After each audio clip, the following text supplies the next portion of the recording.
सकते हो, लेकिन याद रखना कि हर एक हत्यारे को उसकी सही जगह भेजने का काम करना हम लोग अच्छी तरह जानते हैं। हम भारतीय संविधान को मानने वाले लोग हैं। जय भीम, मैं उद्धव सत्य। तो कैसे भाई आप सब ठीक होंगे। तो आज मैं बात करने वाला हूँ चंद्रशेखर आज़ाद के बारे में।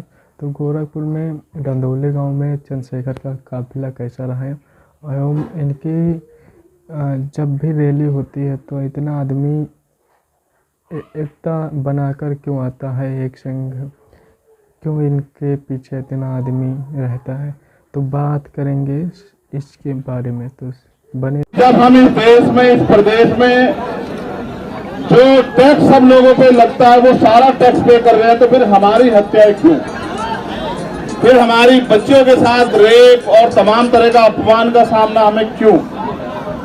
कोई हमें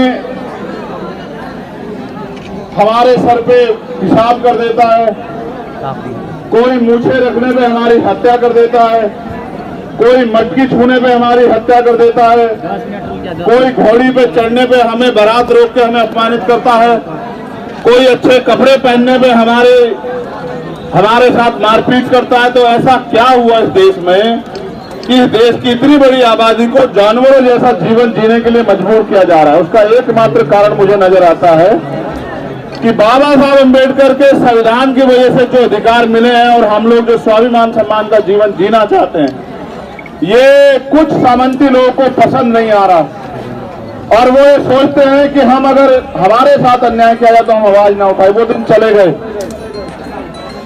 मैं बस ये कहना चाहता हूं गोरखपुर की धरती से कि वो दिन चले गए। हाँ, आपके पास असले हैं, अवैध असले, आपके पास हथियार है, आप हमारी हत्या कर सकते हो, लेकिन याद रखना कि हर एक हत्यारे को उसकी सही जगह भेजने का काम करना हम लोग अच्छी तरह जानते हैं। हम भारतीय संविधान को मानने वाले लोग हैं।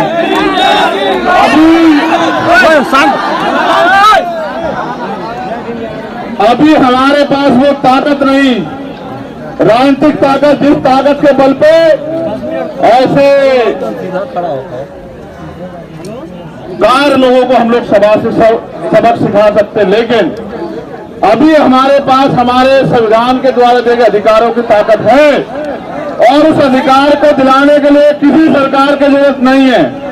उस अधिकार को दिलाने के लिए हम और हमारा शरीर ही बहुत है, हमारे समाज का जो ये ताकत आज यहाँ खड़ी है। मुझे दुख इस बात का हुआ कि जिनको अपना काम जिम्मेदारी से करना है उन्होंने नहीं किया, और मुझे कष्ट है इस बात का यहाँ के पुलिस अधिकारियों ने जो रोल उसने अदा किया कि उस परिवार को, उन बच्चों को, उनकी पत्नी को, उनके भाइयों को, उनकी मां को, राजकिशोर को आखिरी बार देखने भी नहीं दिया। मुझे इस बात का अफसोस रहेगा जिंदगी भर। ऐसा क्यों है कि पुलिस की लाठी, गुंडों की लाठी हमारी कमर पे ज्यादा तेजी से पड़ती है? ऐसा क्या है, आपने सुना है आसपास कभी कि किसी की हत्या हुई है, उसके बच्चों को उसका आखिरी चेहरा भी न देखने को मिले? कभी सुना आपने? लेकिन ऐसा क्या है कि आपके साथ अन्याय होने पे भी न्याय नहीं होता? उसका एकमात्र कारण यह है कि इनको लगता है कि ये लोग कमजोर हैं, ये गाय भैंस बकरी हैं, ये जानवर से ज्यादा कमजोर है। मैं यहाँ के अधिकारियों से, जो सम्मानित अधिकारी, उनसे कहना चाहता हूं, कम से कम वर्दी की लाज रखो। ये वर्दी आपको किसी अपराधी, किसी गुंडे, किसी नेता की दया से नहीं मिली। ये वर्दी आपको आपकी मेहनत और भारतीय संविधान में जो अवसर की क्षमता मिली है उसकी वजह से मिली है। और आपको चाहिए कि आपका एक एक कदम कमजोरों की सुरक्षा में होना चाहिए। लेकिन जहां मुख्यमंत्री, ये गोरखपुर उनका जिला है, जहां मुख्यमंत्री ये कहते हैं कि यूपी में 0 टॉलरेंस है, अपराध की कोई जगह नहीं, वही उनके जिले में सामंती ताकतवर लोग हमारे लोगों की हत्या भी करते हैं। दिन दहाड़े जो है, सुबह आंख खुलने से पहले आके पूरे गांव में हमारी मां बहनों के साथ मारपीट करते हैं। ये अन्याय हम लोग नहीं सहने वाले। ये बताने के लिए मैं गोरखपुर आया मुख्यमंत्री जी को। ये तो उनका जिला है, आप सोचो जब गोरखपुर में हाल है तो अन्य जिलों में क्या हाल हो रहा होगा। सिर्फ बातें करने से या पीठ थपथपाने से कानून व्यवस्था अच्छी नहीं होती है मुख्यमंत्री जी। अगर कानून व्यवस्था अच्छी करनी है तो जाति धर्म का चश्मा उतार के कानून के हिसाब से काम करने का काम करो, तब जाके कानून व्यवस्था अच्छी होगी। मगर अक्सर देखा गया है कि कानून व्यवस्था का ढोल पीटने वाली सरकार इनके नेता आरोपियों का संरक्षण करते हैं और यहां तक कि पुलिस भी मजबूरी में सरकार के नेताओं के इशारे पे, सब लोग तो नहीं है लेकिन बड़े पैमाने पर अपराधियों के पक्ष में खड़े रहते हैं। ये अन्याय हम लोग नहीं सहेंगे, ये बात आप लोगों को समझनी पड़ेगी। और जो बात मैं आपसे कह रहा हूं, स्पेशली नौजवानों से कह रहा हूं, अगर इस तरह मरना है तो फिर लड़ना सीखो।